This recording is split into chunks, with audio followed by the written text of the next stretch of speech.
You're listening to The Globalist, first broadcast on the 9th of December 2024 on Monocle Radio. The Globalist, in association with UBS.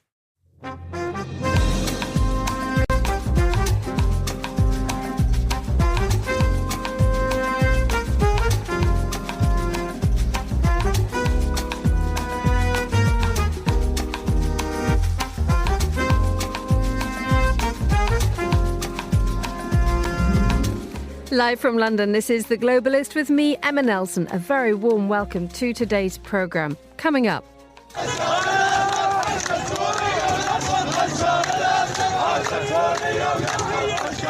Celebrations at the end of a brutal era for Syria as rebels seize Damascus and President Bashar al-Assad flees to Moscow. What happens now? Also ahead, South Korea's president survives an impeachment vote, only to be told he'll be subject to an orderly exit from his job. We'll examine how Seoul saves face and its political integrity. Plus,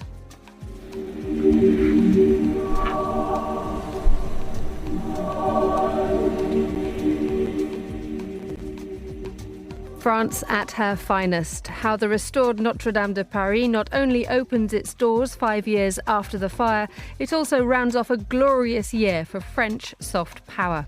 Plus the newspapers and why the Saudis are reinventing Coca-Cola. That's all ahead on The Globalist, live from London.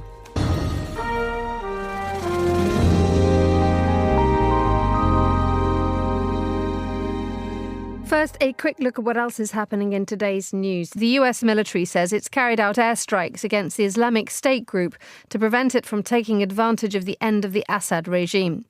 The US President-elect Donald Trump has vowed to pardon those involved in the January the 6th Capitol riots on day one of his presidency. And Australia has created a task force to deal with anti-Semitism following an arson attack at a synagogue in Melbourne, straining relations with its ally Israel. Stay tuned to Monocle Radio throughout the day for more on these stories. But first, within a few hours this weekend, 5 decades of rule by Syria's al-Assad family. Within a few hours this weekend, 5 decades of rule by Syria's Assad family came to an abrupt end as rebel forces seized Damascus and the president, or I should say former president, Bashar al-Assad, vanished. He popped up a few hours later in Moscow, having been granted asylum there by the Russians. The nation he fled could barely keep up with what was happening before its eyes. Thousands celebrated on the streets of the capital. Well, to tell us more and ask what happens next, I'm joined now by Hannah Lucinda Smith, Monocle's Istanbul correspondent, and by Dr. Haid Haid, who's a Syrian columnist and a consulting fellow with the Middle East and North Africa programme at Chatham House. A very good morning to you both. Good morning. Good morning. Hannah, let's begin with you. This happened very, very quickly and virtually unopposed. It did. I mean, I think what it really shows is the kind of brittleness of the Assad regime. I think, maybe sort of amongst, lay people, observers, people watching the conflict from afar, there was this sense that, Assad's kind of won the war. In fact, he was there only with the backing of Russia and Iran. He'd really become something of a vassal leader. And more than that, the kind of grinding circumstances in the areas that he controlled, grinding economic crisis, his soldiers incredibly underpaid. They were paid just $30 a month, and in the case of conscripts, $10 a month.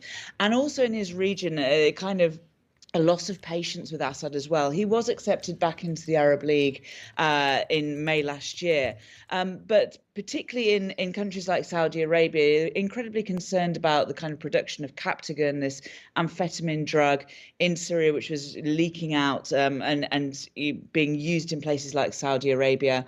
The idea that he just really couldn't get a grip on his country. And when it came to it, when the rebels started this advance, we saw how brittle that regime was. It just collapsed. Even when it came to Damascus, there were questions, is he going to put up a fight there? And in the end, he didn't. His army just crumbled away. Haid, who's in charge now? You have different factions who are in charge of different areas in Syria. So the majority of the areas are now controlled by the coalition of opposition forces led by Hayat Tahrir al-Sham, which started the whole offensive. But then you have local groups, whether those armed groups or civilians who picked up arms and started liberating their own areas. Now they're also in charge of their respective areas. In Damascus, it seems that the former government is still somewhat allowed to be in charge in order to ensure a peaceful transition to the whatever new transitioning body or transitional body will come next. But also you still have in two parts of Syria that are still outside the control of the opposition. You have one that is big one in northeastern Syria, controlled by Kurdish-led coalition of different forces, and then you have still remnants of regime forces still in charge and control the coastal region of Syria.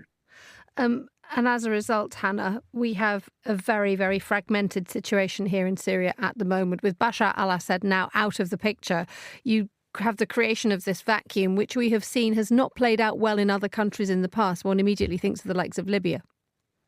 Yeah, I mean, I think there are some differences here. I mean, I think, first of all, Syria's been a vacuum for a long time, and it's been a kind of playground for outside powers for a long time. This isn't something that's arisen with the fall of Bashar al-Assad. I mean, certainly in the past 24 hours, what we have seen is different countries kind of trying to protect their interests within Syria. So particularly Israel launching strikes on military facilities around the capital Damascus, including the Scientific Research Centre. That's where Bashar al-Assad is believed to have produced his chemical weapons. Also Turkey moving in against the Kurdish forces as well, absolutely expected.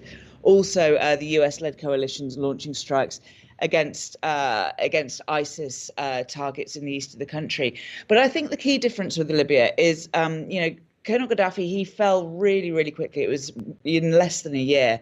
And those rebel groups that toppled him had absolutely no experience of administering a state.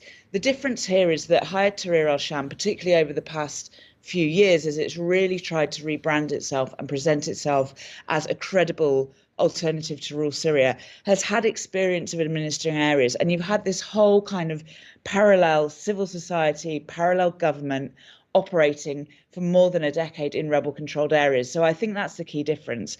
And I think also there is a huge amount of, momentum amongst Syrians of all stripes. All the Syrians that I've spoken to over the past few days have said the same thing. Let's now move on. Let's all work together. There's no kind of sense of, let's carry on this fighting. I think Syrians are incredibly war weary and they're just wanting to look forward and rebuild the country. And I just talk a little bit more about HTAS, Hayat Tahrir al-Sham, and its leader, Abu Muhammad al-Golani. The connections with al-Qaeda are clear, but they are trying to distance themselves from the terrorist group. They are themselves in many places prescribed as terrorist groups. But what evidence is there that this momentum of which Hannah speaks is actually going to produce something which, to all intents and purposes, is a peaceful transition to a sort of a reorganized Syria? Well, I think there are many things that will determine that, and the answer to those sort of different questions, smaller questions, are still not clear yet. But before elaborating on that, just to highlight what you just said, when it comes to Hayat Tahrir al-Sham, the group itself did cut ties with al-Qaeda in 2016. And since then, there has been systematic indications that the group is no longer in relationship with al-Qaeda. And in fact, the group has fought against al-Qaeda affiliate in its respective regions in northwestern Syria, and which led to the defeat of the al-Qaeda main affiliate in Syria, which was called Huras al-Din. So we have seen systematic sort of evidence and solid evidence to indicate that the group is no longer affiliated with al-Qaeda. But I think the challenges that come now with dealing with the group, which will determine what comes next, are various. One of them is related to lack of willingness from the international community to really engage with the group and its leader because of its history, and no one's willing to move beyond being skeptical about how genuine the change that the group is trying to project is. And the other one is related to the way the group runs its territories, which is mostly a main concern for Syrians. Because if you look at what happened over the last 10 days during the rapid offensive, the group has provided assurances to minorities, showed disciplined and protected areas that were captured from regime forces. So we did not really see much sort of violence or even violations in those areas. But I think what's needed next is way more than just assurances and protecting minorities. What's needed is for people to be able to ensure that whoever rules them in a democratic way, allows them to determine what they want, choose their own representative. And if you look at HTS and the way they have been running their areas in northwestern Syria, that was not basically the model they presented. So now the other challenge is not only cutting ties with its history, but being willing to really engage or allow a democratic system that will be diverse and reflect different opinions and perspectives. Hannah, few tears have been shed internationally for the demise of Bashar al-Assad, but as we've just heard, it's clearly outweighed by concern of what might happen next. What about those countries who had repaired relations with Assad, embracing him back into the Arab League in May last year? There's a fear now that there is a region which many people have already said is absolutely on fire anyway, and we now have concerns that they're going to have an Islamist-led Syria and that this is going to create even bigger ripples across the region. Yeah, I mean, I think we have to wait and see what Hayat Tahrir al-Sham and its leader al-Jilani are going to do. I mean, it's absolutely true that, this is a group with a really kind of, brutal history and brutal foundation who, carried out many atrocities when they started out kind of 10 years ago as Jabhat al-Nusra, the franchise of al-Qaeda, not only against minorities and supporters of Bashar al-Assad, but also against other parts, more secular parts of the opposition as well. So I think a lot of that depends on how sincere Jilani is about this kind of reform of the group. And as we said before, it does seem that they have really been making an effort during this advance. But I think a lot also depends on Turkey, which is now risen to become really the major kind of outside power with influence in Syria. At the moment, Turkey seems to be very, very, very focused on, pushing back the Kurds. At the same time, it's talking about, the need for Syria to not be divided. I think the subtext there is clearly the need to sort of get rid of this Kurdish administered area. And I think that's where problems could arise if the kind of interests of outside powers, and particularly Turkey, to a lesser extent Qatar, if they clash with the kind of the imperatives of rebuilding Syria and returning it to some kind of stability, I think that's where problems might arise. Finally, hey, talking about outside powers, we must mention Russia offering asylum to Assad and his family yesterday, popped up in Moscow. But the Russians have already been in contact with the Syrians, those in charge, saying that we will make sure that they will still have control of the major military bases that Russia owns in Syria. Where does Russia now fit into this game? That will definitely create tension with not only whatever government comes next, but I think with Syrian people, because people will keep looking at Russia as the country that did not only help Assad for so many years to kill so many Syrians and participated directly in the killing of those people, but now has prevented them from holding Assad accountable for the crimes him and his regime have been sort of committing in Syria. Now, I think what comes next will really, or the ability of Russia to have good ties with Syria in the coming years will really depend on how they will manage that tension. I think the only thing that could potentially secure Russia's interest in Syria is if Russia, somewhat behind the closed doors, played the role in sort of pushing Assad out without sort of making that clear to the public, because there are rumors that Assad was forced to leave the country and then hand over peacefully the government, despite it being too late, still at least prevented much fighting and destruction, at least in the capital of Damascus. So if Russia plays such a role, then we could potentially see them at least securing the military bases or their interest in securing and maintaining their control over the military bases you just mentioned. Haid Haid and Hannah Lucinda Smith, thank you both for joining me on The Globalist.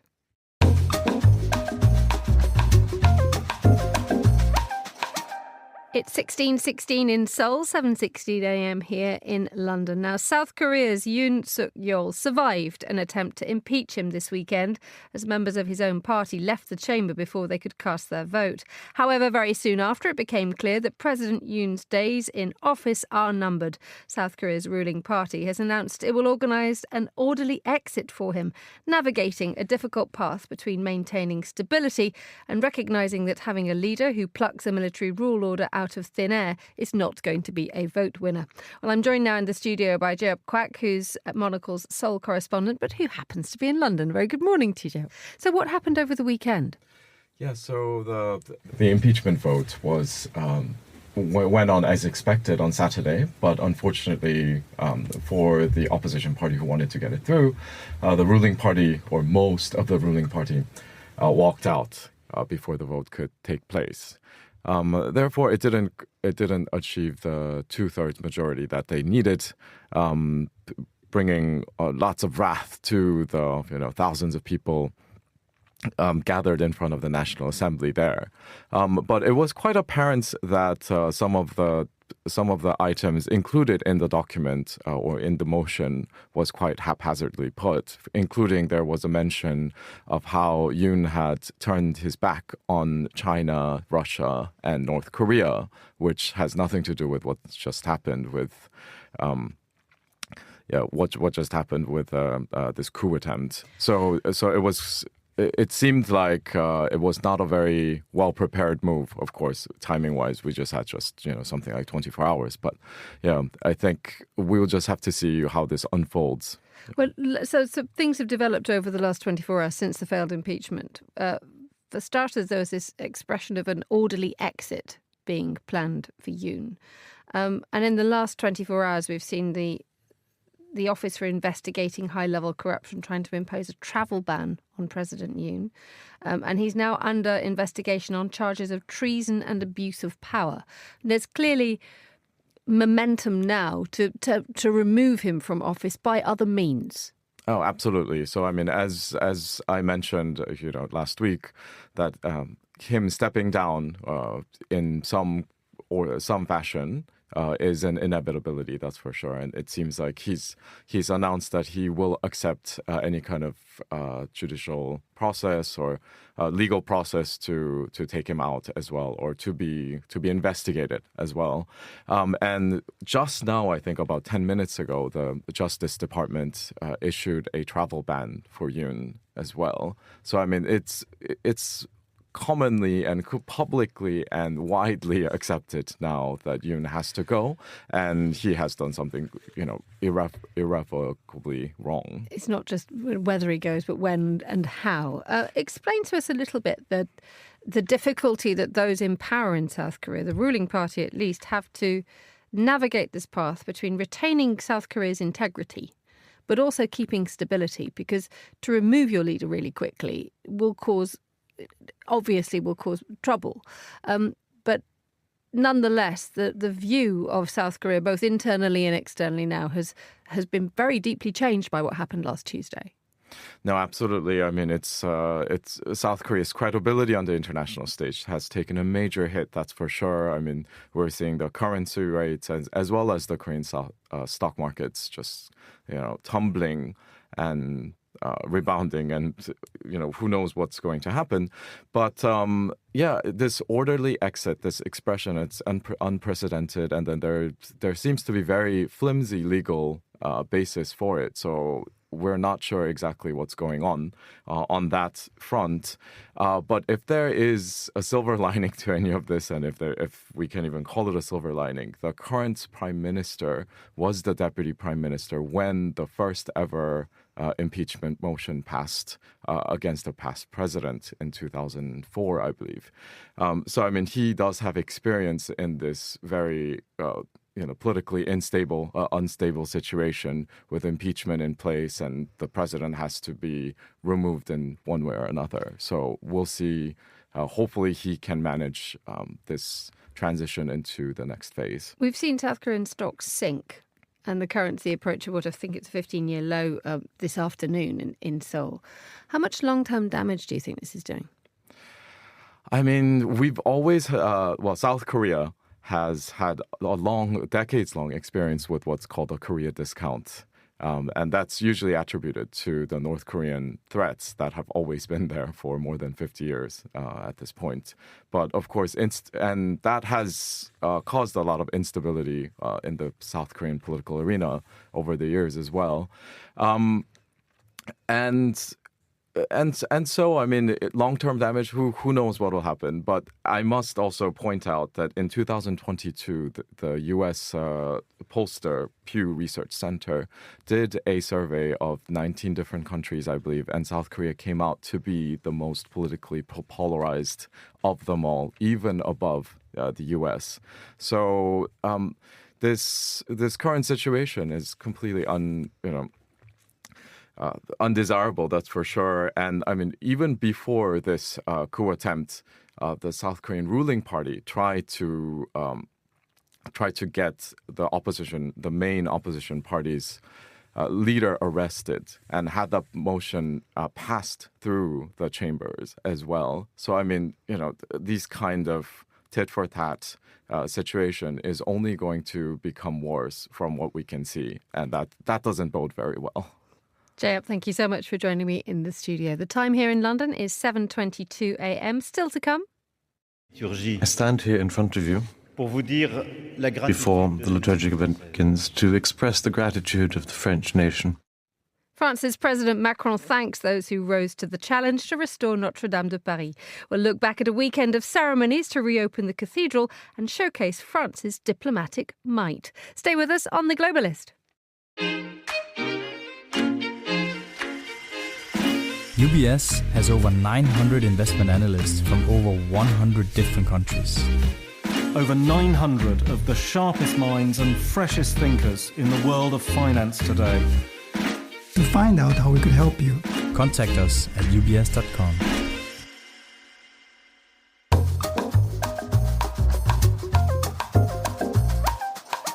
Let's continue now with today's newspapers. Joining me in the studio is Inga Thordar, Chief External Relations Officer at the Oceanborn Foundation and a former senior editor at BBC and CNN. Welcome back, Inga.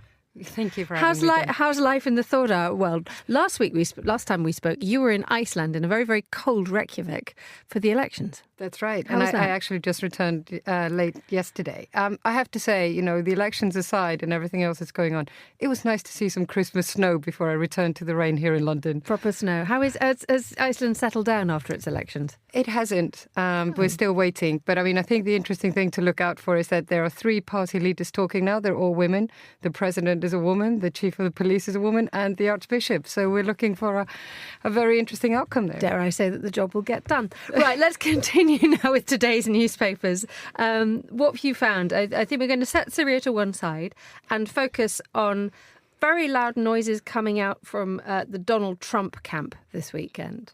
Yeah, I mean, it was interesting. He gave a very wide-ranging interview with NBC Meet the Press on Friday, which wasn't aired until Sunday. In the meantime, he had met Zelensky in Paris. There after that meeting, he did call for an immediate ceasefire. And it was interesting. He also sort of mentioned Putin, whom he calls Vladimir and says he knows very well. But he did say that Putin should come to the table and negotiate. The Kremlin, of course, has said that Russia is not ready for any pause or negotiations unless it's on its own term. But I think this is an interesting sort of twist because Trump has repeatedly said that Ukraine should probably expect less when he returns to the White House. And it's, as you say, it's this change in expectations now. One wonders what was said behind closed doors. When we saw this astonishing moment of Zelensky and Trump and Macron all together at Notre Dame, it is a change in tone, isn't it? Biden not there. His wife is sent to deputise. But this change in tone of Biden trying to push through as much help and as much military aid to Kyiv before he has to go. That's correct. And as I said, Trump has definitely signaled that he won't be doing that. But there was a little bit of a sort of an opening there that Trump would be willing to do something to get these two sides together. And obviously during the campaign, he repeatedly said that he was going to sort Ukraine before he took office. So maybe this is his first step in that. But I mean, NATO is going to remain a sticking point. And, that is obviously Russia says that Ukraine can under no circumstances join NATO. And Trump is continuing his sort of rhetoric of saying that he would stay in the alliance, but only if they pay their bills. So, he still remains a little bit on the fence with NATO, even if he has maybe softened his stance a little bit. Let's move on to a story that's come out of AP, the Associated Press. Morocco has produced Africa's first Mpox test, previously known as monkeypox. That name slightly dialed down a little. Just tell us how much of a development this is. I think it's a very important development, especially in the sort of after COVID, when we know that Africa was one of the regions that did not get the COVID tests very rapidly. Since then, the continent, through Africa CDC, has worked very hard to get these facilities and capabilities onto the continent. So this company in Morocco that, as you said, Associated Press is talking about, is now administering these tests. I think the important thing to know is that they require laboratory diagnostics, these tests, so they're not rapid tests like we saw in COVID. But they are definitely a starting point, and it will affect remote areas that will not have laboratories where they can be looked at.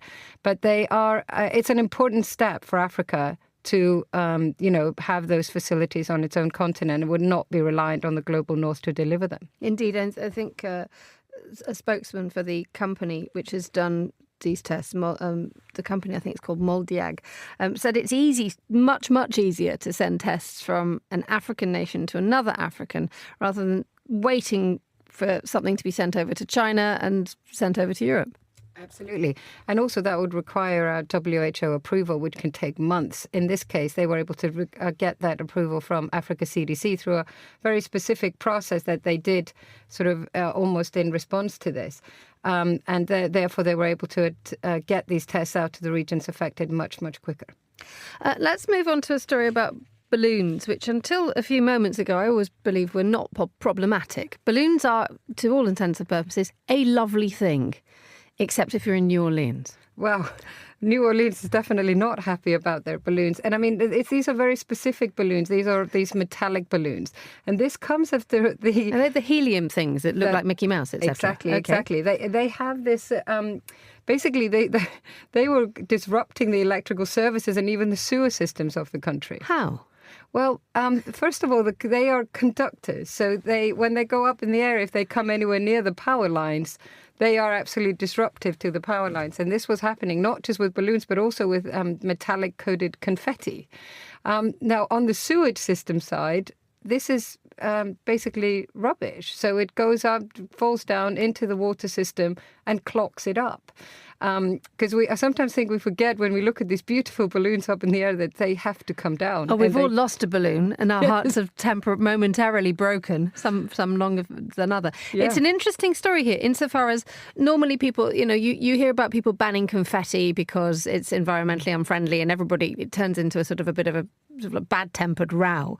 But the astonishing thing is the scale of the havoc that these balloons can cause. They can take a city's power out. And they did. A wayward sort of cluster of metallic balloons did trigger a widespread power outage in New Orleans, obviously sort of resulting in this ban because it came into contact with power line.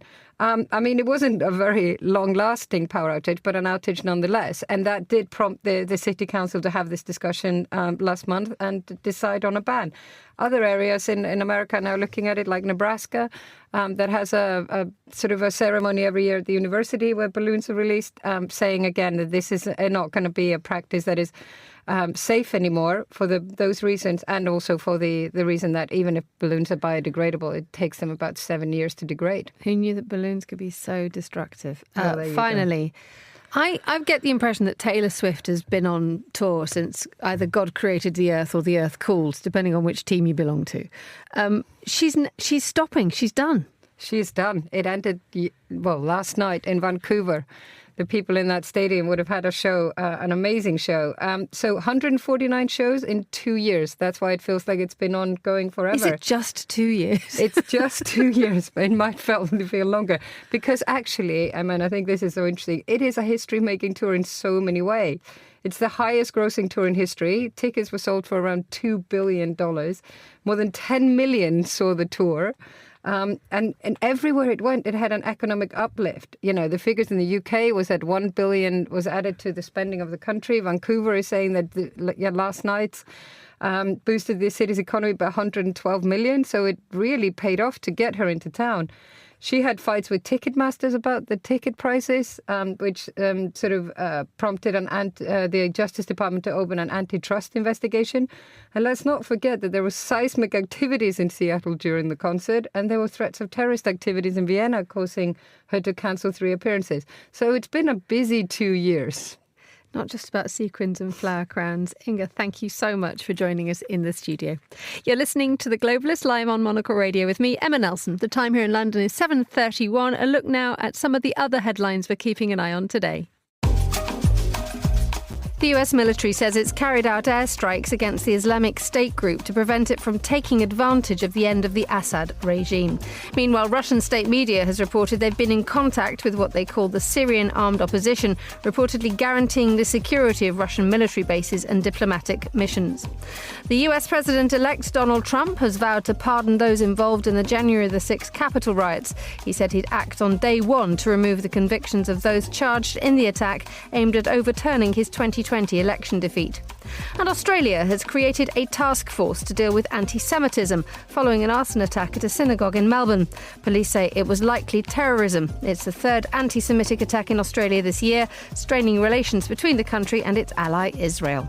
This is The Globalist. Stay tuned.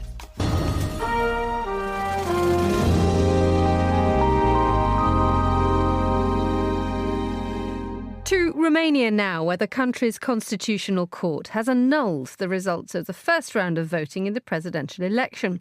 The second round was just days away from being held, with a pro-Russian far-right NATO skeptic rising from polling in single figures to being in pole position. Well, I'm joined now from Bucharest by Alison Mutler, who's a journalist and manager of the universal.net news site. Good morning, Alison. Good morning. So just bring us up to date with the latest, please. Things moved a lot over the weekend. We didn't have elections on Sunday. Some people turned up at the polling stations to protest, particularly the far-right candidate, Călin Georgescu, who you mentioned. There were protests, but there was also a lot of relief over the weekend that things had calmed down, that there was less tension.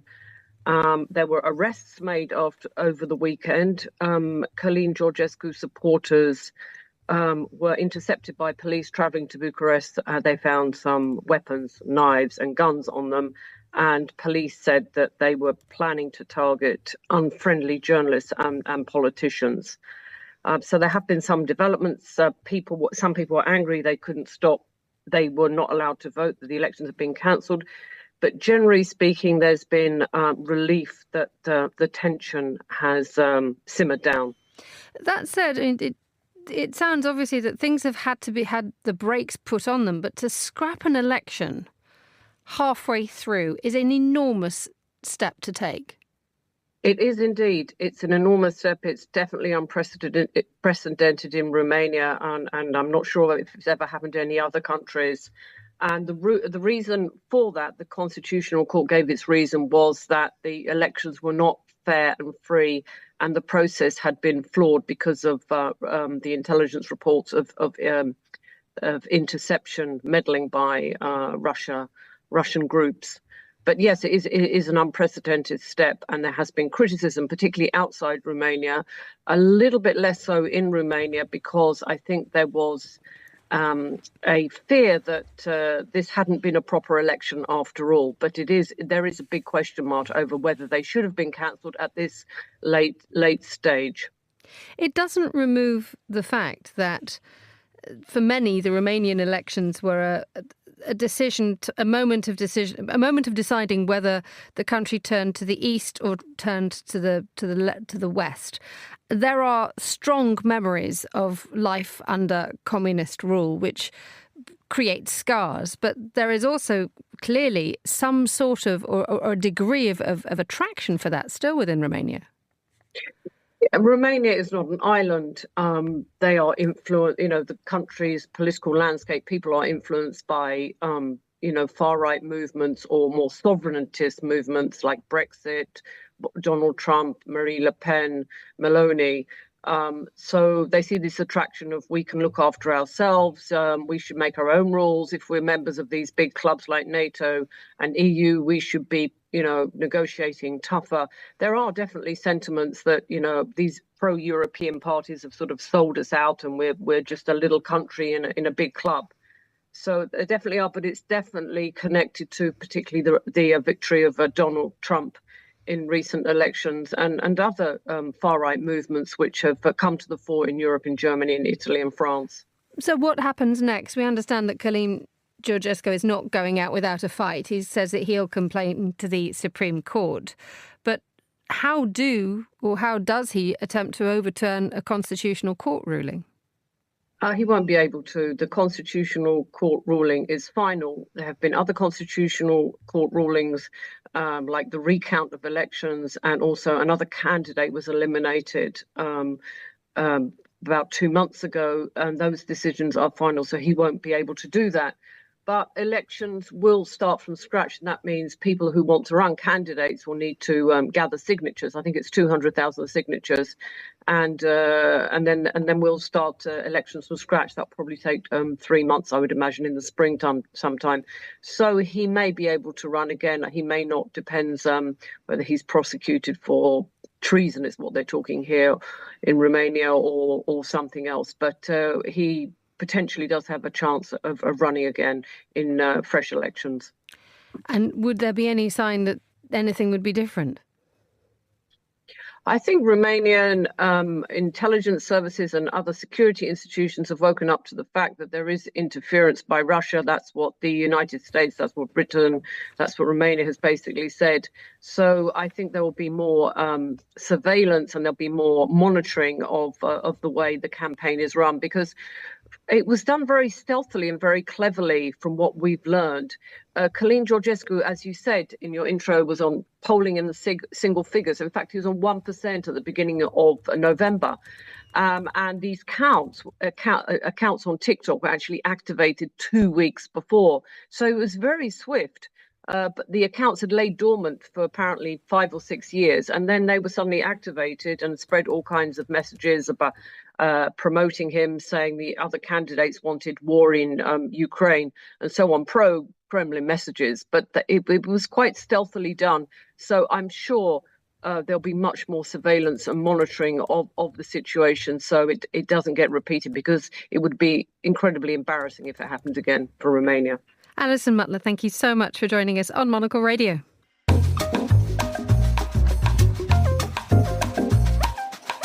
Just nudging 8:40 a.m. in Paris, which is where we head now. The reopening of the Cathedral of Notre-Dame de Paris this weekend was a sublime conclusion to a very, very good year for France's capital and for the country as a whole. It was a testament to the nation's firefighters who risked their lives to save the building, and to the power of the 2,000-plus artisans who threw themselves into meeting the 5-year restoration deadline set by the president. It was a rare respite for President Macron himself from the chaos that politics finds itself in. And it was an astonishing geopolitical moment too, because next to Monsieur Macron was President-elect Donald Trump and the Ukrainian leader Volodymyr Zelensky, all compelled publicly to embrace. So to try and draw some conclusions from this remarkable event, I'm joined now by Simon Bouvier, his Monocle's Paris bureau chief. A very good morning to you, Simon. Bonjour, Emma. How are you? Very well, thank you. And absolutely transfixed by the opening of the Notre Dame Cathedral on Saturday evening. It was an incredibly beautiful moment to watch from afar. But what was it like in Paris? Well, it was unfortunately rainy and windy. But I think the mood was just similarly enthusiastic. And there were 10 times fewer people on Sunday to attend on the outside of the cathedral to attend the mass via these giant screens that the authorities had set up. They had planned for up to 40,000 people to be there, but the weather kind of spoiled the party, so it ended up being closer to 4,000. But anyway, I think just the mood will go back to normal very soon, I would say, but was one of kind of basking in this moment. None of that, exactly. I mean, Paris has managed to navigate its way through some enormous events this year, and it's done it arguably with real style. Yes, definitely. I mean, the images are stunning, and also I think that the success story of how this came to be. I mean, all of the talk about how the money was raised and that it was entirely private funds, etc., focuses on these kind of big names from French business that donated huge amounts of money. But the reality is 340,000 people contributed to raising the money that was necessary to rebuild it. And in the space of 24 hours, they had more than enough money for the entire project. And there's a lot left over now to fix all of the final bits and bobs of the next couple of years that still need fixing. So it really was a collective effort. I think the kind of cynical criticism that it's a kind of PR stunt for either the president or French business kind of misses the larger point that this was really a spontaneous mobilization of all of French society. Let's talk about Emmanuel Macron and his moment. He was the one who stood outside Notre Dame and as it smouldered and said, in 5 years' time, this will reopen. And everybody just went, no, it won't. And it did. And he got his moment. But it was absolutely evident on his face that he felt like Saturday's winner. Definitely. I think he in his defense, he hasn't had that many wins of late since his mistake. I think everybody can agree that we can call it that, of calling early elections after at the summer. But yes, I think he was definitely pleased with himself that the very ambitious goal that he set of rebuilding it in 5 years and kind of pronouncing that goal immediately after the fire kind of came to be. Was there any element of cynicism? Because one French person I was talking to over the weekend actually said that Macron has made so many mistakes this year that actually the reopening of Notre Dame isn't even enough to re-establish or rehabilitate his image. Is it too late for Macron now? I mean, I think also that most people understand that this was a collective effort and that, aside from being the cheerleader in chief on this project, he didn't have that much of a direct role. He's not going to get that much credit for this. I don't think, to your point and to your friend's point, I don't think it's going to be a big reputational boon for him. But nonetheless, I think he gets the wins where he can take them these days. And he very much took it on the geopolitical stage, didn't he? By placing Trump and Zelensky within the same room and not necessarily forcing them to embrace, but there were some rather, hefty handshakes going on. Definitely. The Donald Trump handshakes are back. We're going to see quite a few of those in the next few years.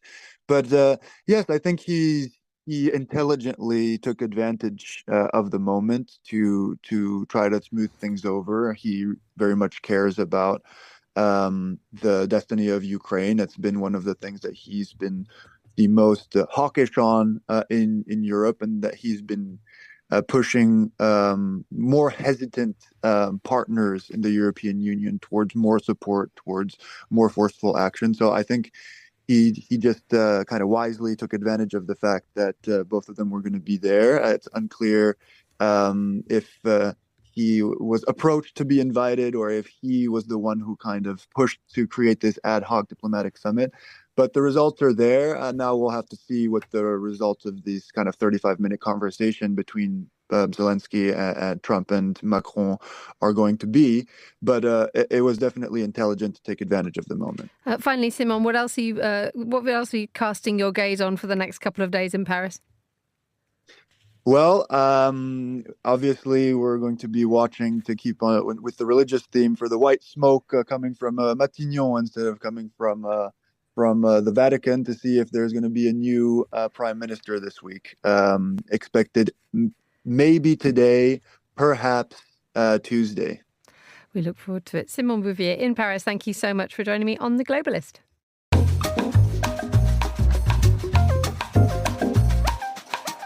Time now for a fashion and retail roundup. I'm delighted to say I'm joined in the studio by Rebecca Tay, retail expert and brand consultant. It is lovely to see you, Rebecca. Thank you for coming in. Good morning. Let's continue with Notre Dame and the most phenomenal cassocks that we saw. The creation of Jean-Charles de Castelbajac. I think we can squeeze it down to JCDC, yes, exactly. if you don't mind.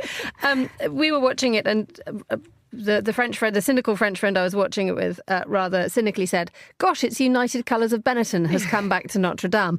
But it really was a beautiful moment for France, even adding fashion to religion. Yes, exactly. I think it was such a moment. I think there's, JCDZ, as we'll call him, he does have a history with the Catholic Church. So he did actually dress, I think it was 5,000 priests back in 1997 for World Youth Day. So I think he felt quite personally pleased and sort of quite touched, I think, to be asked again. So it wasn't, it didn't go out to tender. He was personally handpicked by the Pope or the Paris Archbishop, to design these costumes, or these kind of, not costumes, but these robes and these ceremonial outfits. What was a slightly better informed verdict from the fashion world? Do you know what? I think it was seen as quite modern. So, they were quite minimalist. We're sort of used to seeing these historic, very heavy burgundy and sort of very, very, very richly ornate kind of robes. And these did still have that embroidery on them. They were, decorated in gold crosses that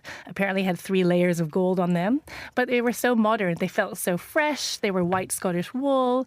That hand craftsmanship was kind of in the detail, but it just felt like a new beginning, which felt, I think, fitting for the occasion. They absolutely stood out in the setting, because in addition to this glorious cream wool, there were these blocks of primary colours that absolutely popped on screen. And it wouldn't say it was a distraction from the glory of Notre Dame herself, but it just pulled the eye, didn't it? Yes, it did. And I think there was a quote that said he approached them that they were kind of like shards, like something exploding that reconstructs itself, sort of kind of reconstitutes itself, which is symbolic of the fact that obviously they were there to celebrate the reopening of the Notre Dame.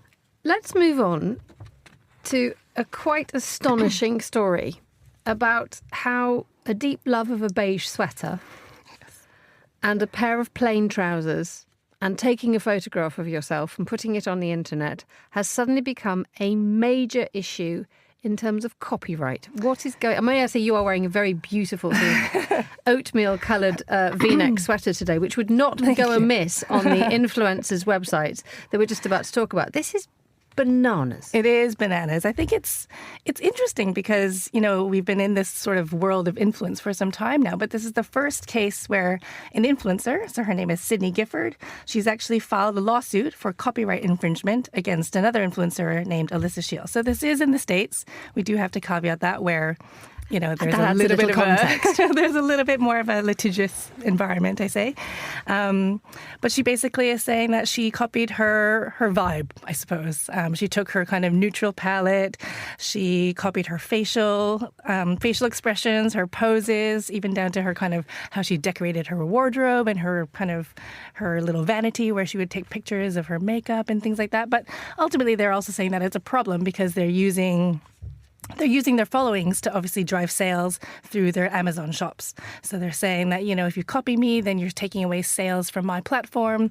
And if you look at their Amazon shop fronts, they are actually selling a few of the same things. So they're not actually pieces that they've designed, but they're the same sweat tracksuits or the same kind of mugs or that kind of thing. It's the same beige sweater. Exactly. And a sort of slightly more world-weary eye that's cast over this would go, can you actually copyright a beige cardigan or a picture of yourself applying lip balm in a mirror? And the idea of actually the law having to become involved in the issue of defining a vibe. Exactly.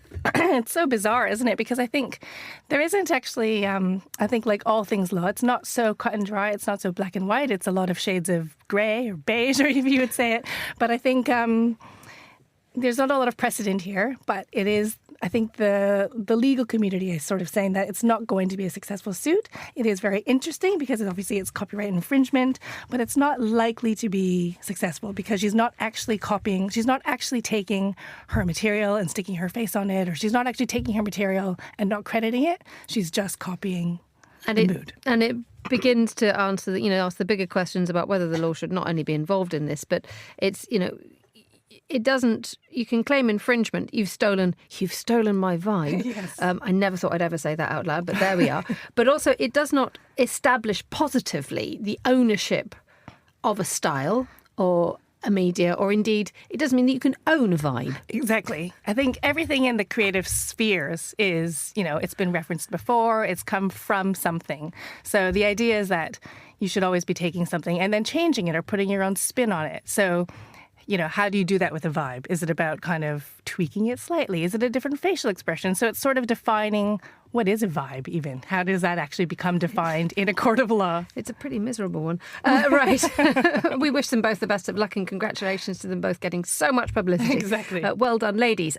Finally, Skims, known for not much clothing, is now teaming up with North Face, lots of clothing. Yes. How do you have a body-hugging puffer jacket? It's a very good question. Do you know what? I think it's actually it's more about the color scheme. It's about two brands that, as much as obviously we know about Kim Kardashian, they are two sort of very product-led businesses. So puffer jackets, as you say, and sort of body-hugging undergarments, and then kind of mashing those two together. So it is very smart. I think, we all have to say that the Skims business is incredibly smart, and they've done everything right. They've launched menswear. They've launched these collaborations, and it's quite a few pieces actually, but it's base layers as you would expect. But it is, as you said, there's puffer jackets, there's a one piece, there's tapered pants that you can wear on the ski slopes, in all of those kind of signature Skims shades. So are we literally talking about various colours of skin tone puffer jackets that are going to appear on the slopes? Yes. We are. Does the world need that? Do you know what? I suppose if you're sick of seeing white and red and black and other colours on the ski slopes and you want to see something a little bit more pared back, perhaps this is for you. But who knows? If you're a Kim Kardashian fan, this is probably for you. Rebecca Tay, thank you so much for joining us on Monocle Radio. You were the Globalist.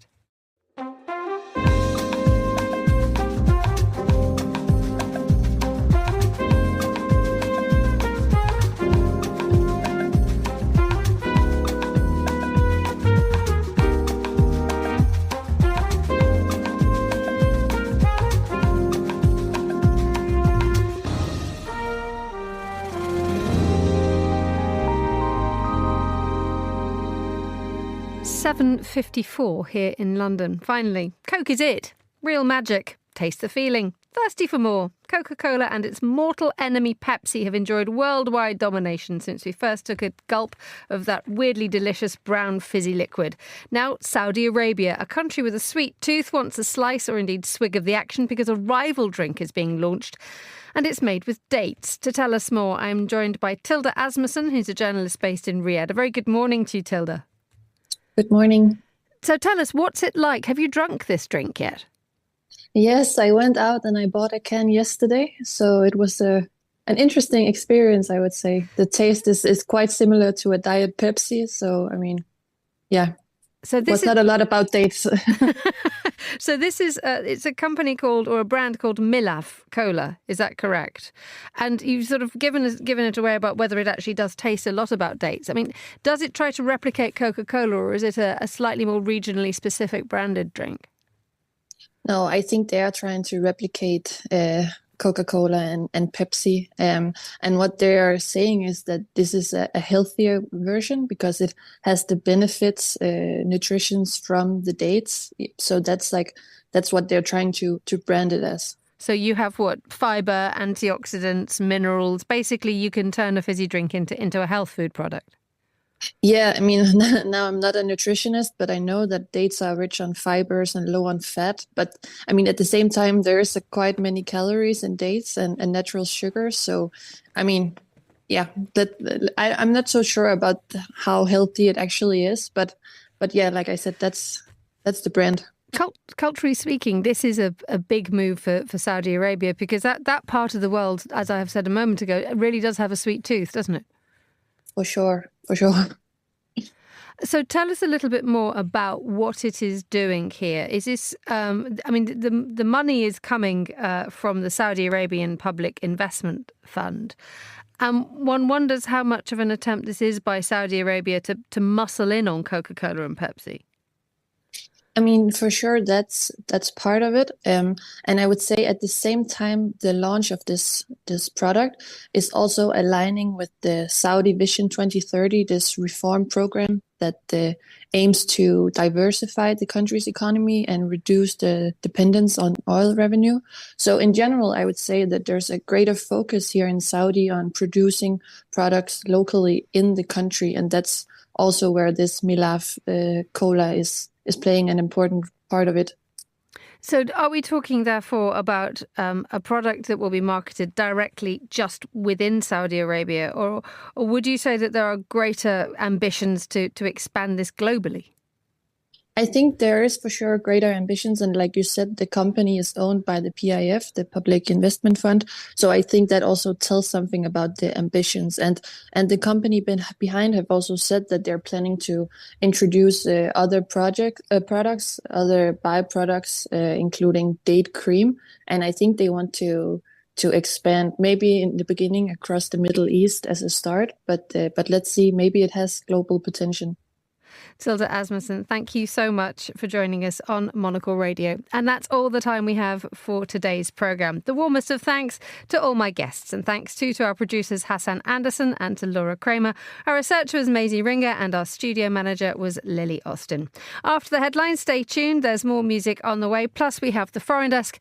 We have the menu in just a moment. Chiara De Mella is talking wine this week, including an amazing interview with the founder of Noble Rot magazine, who talks about the joy of unexpected wine. And then we'll also have a trip to the Netherlands in Monocle on design. The briefing is live at midday here in London. The Globalist is back at the same time tomorrow. I hope you can join me for that if you can. But for now, from me, Emma Nelson, goodbye. Thank you very much for listening and have a great week.